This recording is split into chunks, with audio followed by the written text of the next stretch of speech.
Hi everybody, today we'll talk about how to fix or how to solve login problem on CapCut. To know how to fix or how to solve login problem on CapCut, you should just go to settings.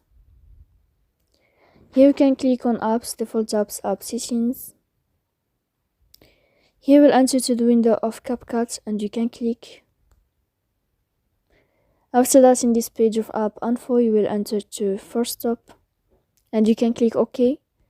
Here we'll enter to storage. Then you can click clear cache.